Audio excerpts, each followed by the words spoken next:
Welcome Capricorn. उम्मीद है कि आप ठीक ठाक हैं। आज का topic next 30 days of your love interest है कि आपके लव इंटरेस्ट आपके लिए क्या कर रहे हैं नेक्स्ट 30 डेज में, उनकी फीलिंग्स, उनके आइडियाज़, उनकी इंटेंशंस, उनके एक्शंस, इस सब को हम डिस्कवर करेंगे। ये वीडियो टाइमलेस है, आपकी नज़र से जब भी गुजरेगी तब से नेक्स्ट 30 डेज की ये रीडिंग होगी। So let's start. Sun, moon, rising, Venus, Mars sign include Capricorn. ये रीडिंग है, आप अपने लिए या फिर एज अ क्रॉस वॉचर किसी और के लिए भी देख सकते हैं। आपका relation married, unmarried, love triangle, third party, no contact, complications, किसी भी किस्म का हो, आप अपनी सिचुएशन के हिसाब से इस रीडिंग को मैच कीजिएगा। सो देखते हैं let's next 30 days Capricorn love interest for Capricorn.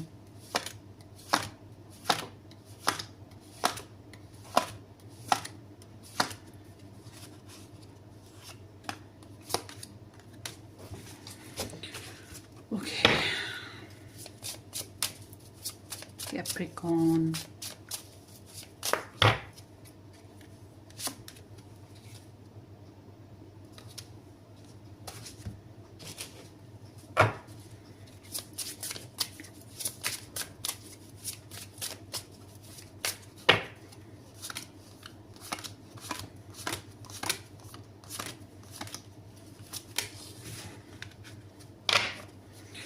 जनाब, ये आपके लव इंटरेस्ट की एनर्जीज हो गई। Let's see next 30 days Capricorn के love interest for Capricorn. The chariot, 6 of Pentacles, 3 of Swords, Knight of Wands, and then here is the Queen of Pentacles with the Justice. Oh my God. So यहाँ पे है Cancerian, Libra, Capricorn, Sagittarius, Taurus. So let's see more. The Fool, Ace of Wands, 8 of Pentacles, and 8 of Swords. Gemini, Virgo, Aries, Leo, Sag, and Aquarius. And then here is the Cancerian. Not today, not dealing. अच्छा जी, आपके relationship की जो आपके person of interest की तरफ से जो background situation बन रही है उसके हिसाब से तो मुझे लगता है कैप्रिकॉन आपके पर्सन या तो आपके साथ बातचीत नहीं कर रहे थे, आप लोगों की बातचीत नहीं थी, या फिर ये आपसे कुछ बातें छुपा रहे थे। उसके अलावा हार्मोनल इश्यूज़ का होना या प्रेगनेंसीज ये होना, इस तरह के या इश्यूज़ होना, इस तरह के कुछ ये भी पॉसिबल है। तो हार्ट ब्रोकन रहा है, लॉस्ट रहे हैं, ग्रीव और मोर्निंग रही है, सैड थे और अपसेट भी रहे हैं, किसी हद तक ये अपसेट रहे हैं। और बहुत से और अगर आपके साथ थे भी तो बहुत से सीक्रेट्स इन्होंने डिस्क्लोज नहीं किए, ख़ास तौर पे दुश्मनों के बारे में, थर्ड पार्टी सिचुएशन के बारे में, लव ट्रायंगल के बारे में इन्होंने आपको कुछ खास नहीं बताया। और इन्होंने कुछ ख्वाब भी देखे होंगे जो कि डिस्टर्बिंग इनके ख्वाब रहे होंगे। इनकी इंट्यूशंस काफ़ी स्ट्रॉन्ग है, मगर अच्छा इन्होंने आपके साथ गलत किया तो इनका सबकॉन्शियस ने भी इनको बहुत ज़्यादा ट्रिगर किया होगा, ये चीज़ भी साथ साथ चल रही है। सो इनको नहीं समझ आई कि ये क्या करें, कैसे करें, क्योंकि ये बहुत ज़्यादा कंफ्यूज्ड एनर्जी में रहे हैं, लॉस्ट एनर्जी में रहे हैं। अब बात करते हैं आप लोगों के पर्सन की इस नेक्स्ट 30 डेज़ की एनर्जी में। सो नेक्स्ट 30 डेज़ में जो है आपके पर्सन ऑफ इंटरेस्ट, एक तो या तो ये किसी ट्रैवलिंग सीन पर हैं या फिर इनकी एनर्जी अचीवर की है, ऐसा इंसान जो सक्सेस हासिल करना चाहता है। अच्छा, अब ये सक्सेस हासिल करने के मामले में मैं ये कहूँगी ये दूर हो या पास हो, ये आपके ऊपर सक्सेस हासिल करना चाहते हैं। और इनको लगता है कि इनको डिटर्मिनेशन ज़्यादा स्ट्रॉन्ग करना पड़ेगा, क्योंकि इनका हौसला तोड़ने वाले कई लोग मौजूद होंगे, या शायद आप ही की वजह से इनका हौसला टूटता रहता है। और ये बहुत ही इमोशंस की एक हाई लेवल पिच जो होती है, इमोशंस में हाई लेवल आपकी तरफ नहीं जाती, डाउन की तरफ जाती है, फायर साइन में आपकी तरफ जाती है। तो इमोशंस की जो डीप लेवल्स होते हैं ना, हाईएस्ट डीप लेवल्स, वहाँ पे ये जाते हुए दिखाई दे रहे हैं। तो इनको एग्रेशन भी आएगा अगर इनके खिलाफ कोई बात करता है या आप इनके ऑपोजिट चलते हो, तो इनको गुस्सा भी आएगा। ये थोड़े मेसी हो सकते हैं। क्यों? क्योंकि इनकी एनर्जी बताती है कि don't mess with me. Overall इनकी एनर्जी यही कहती है कि डोंट मेस विद मी। तो ओवरऑल ये इस रिलेशनशिप में घरेलू और इमोशनल या रिलेशन बेसिस पे आपके जो भी इश्यूज आ रहे हैं, ये उनको हल करना चाहते हैं और आपको पाना चाहते हैं, या आपके ऊपर विक्ट्री हासिल करना चाहते हैं, लाइक अ वॉरियर फाइटर। अगर आप लोगों के बीच में ईगो इशू है तो समहाउ ये एनर्जी बहुत ही स्ट्रॉन्ग पर्सन की है और विल पावर्स की है, कंट्रोल हासिल करने की है। इनको पता है इन्होंने क्या करना है, इनकी डायरेक्शंस इन्हें क्लियर हैं, इनको कोई डाउट नहीं है अपने ऊपर, ये डाउट फ्री होकर चलना चाह रहे हैं और इन्होंने डिसाइड कर लिया what they want and what they want to do. Okay, so अब यहाँ पर जो है जनाब, इसलिए इनके हौसले को तोड़ा भी नहीं जा सकता। ये भी अजीब बात है। मैं आपको ये भी कह दूंगी कि अगर कोई नेगेटिव बात कोई कर भी रहा है या आप कोई नेगेटिव हरकत कर भी देती हैं या हालात की वजह से कोई सिचुएशन ऐसी आ भी जाए, इनको कोई परवाह नहीं। ये एक वो कहते हैं ना कि लड़ पड़ना, टूट पड़ना, वो चीज़ है। वन मैन शो है इनका। सो आई मस्ट से कि इनकी जब हम इंटेंशंस की बात करते हैं, जो कि बहुत ज़रूरी है किसी भी रीडिंग में, एक इंसान की इंटेंशंस देखना। बाज़ दफ़ा ऐसा हुआ है कि लोग मेरे पास पर्सनल रीडिंग में आए हैं और उन्होंने कहा जी उसकी फीलिंग्स जाननी है, उसके नेक्स्ट एक्शन जानने हैं कि क्या है मेरे लिए। तो मैं उनको कहती हूँ, सजेस्ट यही करती हूँ कि भाई आप फीलिंग की बजाय इंटेंशन क्यों नहीं जान लेते। वो जानना ज़्यादा ज़रूरी है, क्योंकि बहुत दफ़ा ऐसा हुआ है कि लव होता है, इमोशंस होते हैं, हर राह चाहते जो लोग होते हैं वो भी एक दूसरे की तरफ अट्रैक्ट हो जाते हैं। तो इसलिए बेहतर ये है कि आप उनके इरादे जान लें, भांप लें कि वो आपके लिए करना क्या चाहते हैं, आपके साथ ऑनेस्ट हैं भी है कि नहीं है। कई दफ़ा एनर्जीज इतनी पॉजिटिव आई हैं, अगले बंदे को बिल्कुल शक नहीं हुआ कि वो जिससे डील कर रहा है वो कितना डिसेप्टिव है, सिर्फ इस वजह से कि उनको नीयत का नहीं पता होता। तो आपके पर्सन की नीयत की बात करते हैं। आपके पर्सन की नीयत है सेक्सी होना और आपसे बातचीत करना, बैक एंड फोर्थ जब जब मूड हो या अवेलेबल हो सकें, या आपसे बातचीत करना चाहते हैं या आपके साथ इंटीमेट करना, हॉट रहना चाहेंगे और आपके साथ बस्तियां करना चाहते हैं, मगर साथ ही साथ इन्हें फ्रीडम भी चाहिए। फ्रीडम इन अ सेंस के जो मन इनका करे, जिससे मिलने का मन इनका करे। और अगर ये लव ट्रायंगल सिचुएशन में है तो कभी आपकी तरफ आए तो कभी कहीं दूसरी तरफ चले गए, वो चीज़ भी है। या ये ऐसी सिचुएशन में है जहाँ इनके और प्योरिटीज़ हैं और काम शाम हैं और मामलात हैं, तो कभी आपसे बात की, कभी उन कामों की तरफ चले गए, फिर वापस आपसे बात की, फिर उन कामों की तरफ चले गए, समथिंग लाइक दैट। अच्छा जी, अब आपके जो पर्सन ऑफ इंटरेस्ट हैं, इनको आपसे क्या एक्सपेक्ट है? इनको आपसे एक्सपेक्ट है कि आप इनसे बदला लोगे। अगर इन्होंने कुछ गलत किया है तो इनको एक्सपेक्ट यही है आपसे कि आप इनसे बदला लोगे या आप इनसे इंसाफ की बात करोगे। और अगर आप इनसे सेपरेट हो, अलग हो चुके हो या अलग रहना चाहते हो, तो इनको यही लगता है आप अभी भी अलग रहोगे, आप अभी भी इनके साथ नहीं रहोगे। और अगर लीगल इश्यूज चल रहे हैं या डिवोर्स फाइल किया, इनको लगता है कि आप वही फाइल किए रखोगे और उसी तरह से चलोगे।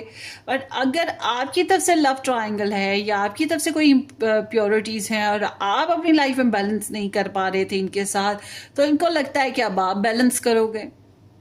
ओके, सो ये जो हैं ये फील करते हैं कि आप नॉन रोमांटिक हैं, आप नॉन पैशनेट हैं।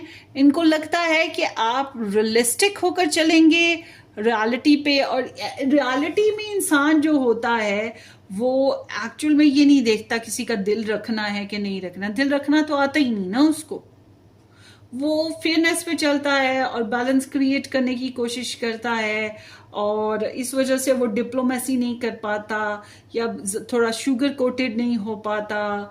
ठीक है, तो ऐसी सिचुएशन में ऐसी एनर्जी लव लाइफ में आए ना, तो इट्स मीन कि लव तो गया, क्योंकि इंसान लव दे ही नहीं पा रहा होता। लव या तो इमोशंस मर चुके होते हैं, ये इंसान बहुत ज़्यादा लॉजिकल हो गया होता है, और लॉजिकल होकर चलने की वजह से रोमांस तो ख़त्म हो जाता है। रोमांस तो दिल का मामला है ना। मगर आपकी एनर्जी ये बता रही है कि आप फेयर हैंडलिंग करोगे अपनी तरफ से, जो आपकी फेयर हैंडलिंग आप कर सकते हो। तो इनको यही मामला आपकी तरफ से दिखाई देता है।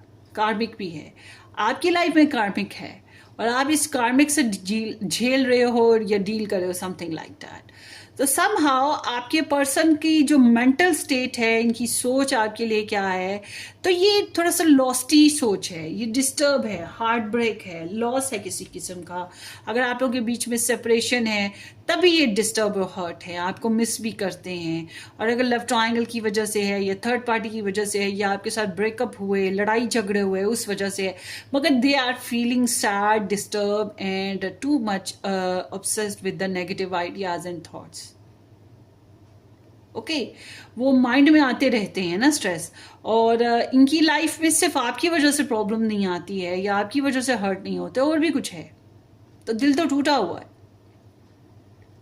तो आपके साथ जो रिलेशनशिप में इनको चैलेंज लगता है, बच्चे अगर हैं आप लोगों के बीच में, तो वो एक चैलेंजिंग सिचुएशन है, या उनकी वजह से कुछ चैलेंज आते हैं। अगर आपके साथ जीरो से स्टार्ट रिलेशन करना पड़े तो चैलेंज है, लोकेशन सेट करनी है तो चैलेंज है, ट्रैवल करना है तो चैलेंज है, फ्रीडम चाहिए या देना है तो वो चैलेंज है, इमेच्योर बिहेवियर चैलेंज है, इंजॉय नहीं कर पा रहे, मस्तियाँ नहीं कर पा रहे, फ्लर्ट एंड फन नहीं है, रिलैक्सिंग एनर्जी नहीं है, और इनोसेंस नहीं है। तो एक फुलिश, या फिर कह सकते हैं एक बेवकूफ़ाना केयरलेस बिहेवियर, फुलिश बिहेवियर, या बहुत एक्सट्रीम बेसिस पे जाके बहुत ज़्यादा कॉशियस हो जाना, बहुत ज़्यादा डिमांडिंग हो जाना। तो ये दोनों चीज़ें जो है ना, केयरलेसनेस या बहुत एक्सट्रीम बेसिस पे जाके कॉशियस हो जाना, ये दोनों चीज़ें ही चैलेंजिंग होंगी फिर। ओके, सो उसके अलावा इनको आपके साथ जो है, इनकी जब हम फीलिंग्स देखते हैं गाइस के, कैप्रिकॉर्न आपके पर्सन की फीलिंग्स क्या है, जितनी मर्जी कहानियां बखेर लो, मगर फीलिंग इज़ वेरी गुड। ये आपको जो है इनको लगता है कि इन्होंने आपके साथ गालिबन रिलेशन को बैलेंस नहीं किया था, और इन्हें बैलेंस करना चाहिए, और इन्हें आपके साथ सपोर्टिव होना चाहिए। वन साइडेड लव इनकी समझ से बाहर है। ये कोशिश करना चाहते हैं इस रिलेशन को या आपके साथ कनेक्शन को बैलेंस करना। दो जिस्म एक जान, मतलब सेक्सुअल एक्टिविटीज़ में, फिजिकल लाइफ में, प्रैक्टिकल लाइफ में, इमोशनल लाइफ में, ये कुछ ना कुछ आपको देना चाहते हैं, आपके लिए कुछ करना चाहते हैं। एडवांसमेंट ना, सेल्फिश नहीं रहना चाहते, आपको वो देना चाहते हैं जो आप डिजर्व करते हो। आपके साथ थोड़ा सा जेनरस, ओपन हार्टेड। अब ये डिपेंड करता है, ये पैसे देने हैं, ये टाइम देना है, इमोशंस देने हैं, सॉरी करना है, प्रपोजल देना है, सेक्सुअल होना है आपके साथ, क्या है, मगर they want to be open with you, आपके साथ ओपन होके शेयरिंग करते हुए, रिलैक्सिंग होते हुए, एब्सोल्यूट बैलेंस रिलेशन इनकी ख्वाहिश है आपके लिए। तो दिल तो इनका सख्त नहीं है आपके लिए, इनकी फीलिंग्स बहुत ही ज़्यादा जनरस हैं। अब ये आपकी फैमिली की वजह से हैं, बच्चे हैं आप दोनों के आपस में इस वजह से हैं, या आप दोनों की डीलिंग ही ऐसी हैं, मगर इनको ये एहसास है कि किसी ज़माने में आपने बहुत किया है इनके लिए, और इन्होंने उतना आपके साथ नहीं किया अच्छा बिहेवियर, और ये अब करने का बारे में सोचते रहते हैं कि इन्हें ये वन साइडेड सिचुएशन को ख़त्म करके बैलेंस लाना है। और समहाउ जब हम इनके साथ आपकी ब्लेसिंग देखते हैं, इनको ब्लेसिंग वही सेक्सुअल एक्टिविटीज़ इनको ब्लेसिंग लगती हैं, बेबी हो जाए या प्रेगनेंसी हो जाए ये भी ब्लेसिंग में आती है, और इसके अलावा कोई नया प्लान आप लोग बनाते हैं तो ये भी ब्लेसिंग है। आप लोग पैशनेट रहते हैं रिलेशनशिप में, एक्टिव हो जाते हैं, कोई नई एडवेंचर्स क्रिएट करते हैं, नई अपॉर्चुनिटीज़ प्रोसीड करते हैं, कोई मैनिफेस्टेशंस हो जाती हैं आप लोगों की आपस में रिलेशन में, तो ये बहुत बड़ी इनके लिए ब्लेसिंग होगी। स्पार्क ऑफ लाइफ क्रिएट करना चाहते हैं। इनके नज़दीक यही ब्लेसिंग है। बहरहाल ये जो है आपके लिए कर क्या रहे हैं इसके ऊपर बात करते हैं। एक तो ये कि ये बहुत बिजी इंसान है, ये कैप्रिकॉर्न इस महीने कह रही हूँ नेक्स्ट 30 डेज में काफ़ी बिजी रहेंगे, और इस वजह से मुमकिन है कि ये कहें कि मैं बिजी हूँ, मैं बिजी था, या मैं बिजी काम कर रहा हूँ, मेरे अपॉइंटमेंट्स हैं, एक्सेट्रा एक्सेट्रा। बहरहाल मगर ये बात सच है कि ये आपको लेकर, रिलेशनशिप को लेकर प्रैक्टिकल अप्रोच रखेंगे। अब इस रिलेशन के लिए जितनी भी ये एफर्ट कर सकते हो, कमिटमेंट देना, इस रिलेशनशिप में पैसों के ज़रिए से इन्वेस्ट करना, लव के ज़रिए इन्वेस्ट करना, केयर देकर इन्वेस्ट करना, अगर ये कहीं और मैरिड नहीं है तो, आपके साथ मैरिड हैं या सिर्फ आपके साथ रिलेशन में, अगर ये कहीं और मैरिड हैं तो फिर ये भी इजहार कर सकते हैं कि आई एम स्टिल मैरिड, मेरा उस तरफ भी ध्यान है और मेरे उस तरफ भी कुछ राइट्स हैं जो मुझे पूरे करने हैं। मगर अगर ये सिर्फ आप ही के साथ हैं तो आपके साथ काफ़ी प्रोवाइडिंग रहेंगे, आपकी केयर, प्रोडक्शन, केयर देना, नर्चर करना, कंफर्ट्स क्रिएट करने की कोशिश करना, थोड़ा डाउन टू अर्थ रहना, मतलब आपके साथ थोड़े इमोशनल बैलेंस भी रखना, मगर एक प्रैक्टिकल अप्रोच है इनकी कमिटमेंट लेवल पे। तो ऐसे ग्रीडी फील हो सकते हैं और ये इस वजह से होंगे, या मटीरियलिस्टिक फील हो सकते हैं, ये सब कुछ इस वजह से होंगे क्योंकि ज़िंदगी के उतार चढ़ाव का इन्हें अच्छे अंदाज़ा है कि ज़िंदगी में घर में रहकर या घर से बाहर रहकर पैसों की बहुत ज़रूरत होती है। तो एक हार्ड वर्किंग इंसान है, मेहनत करने वाले, सब्र से चलने वाले, और ये इस नेक्स्ट 30 डेज में आपकी छोटी छोटी बातों को गौर करेंगे। आपकी और इनके रिलेशन में क्या क्या ज़रूरी है करना, क्या क्या ये अच्छे तरीके से कर सकते हैं, इस तरफ इनका ध्यान होगा। पैसा कमाने की तरफ भी इनका ध्यान होगा या जमा करने की तरफ भी ध्यान होगा, but they need to know कि what you are doing exactly, या what you want, what your needs etcetera. अच्छा जी, अब आपके लिए एडवाइस ये आती है गाइस कि जो लोग आपकी लव लाइफ को डिस्ट्रॉय करते हैं, आपको आपके लव इंटरेस्ट के साथ चलने नहीं देते हैं, अगर हो सके तो उनको ब्लॉक कर दें, उनसे थोड़ा साइड पे हो जाएं, वो बेहतर है। और अगर आप ऐसे इंसान के साथ डील कर रहे हैं जिसके साथ आपने मैरिज नहीं करनी, आपकी कहीं और मैरिज हुई हुई है, तो कम्प्लीटली इज डैट कि ये दो तरह की दो धारी तलवार बनने की अक्लमंदी ना करें, एक तरफ चलें और दूसरे को बिल्कुल कट ऑफ कर दें।